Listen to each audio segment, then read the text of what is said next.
Hi everyone, welcome to the Stroud Valley YouTube channel. In this video we're going to look at doing some of my skills challenge badge and the creative badge. For the creative badge you need to do at least 2 creative activities.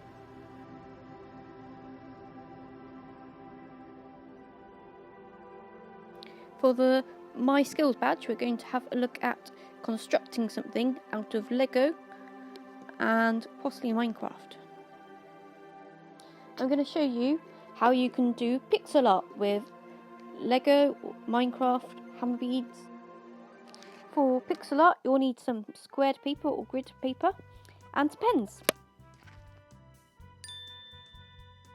You can choose to do a different design, but for my design I've chosen to do a fleur-de-lis, just like on our membership badge.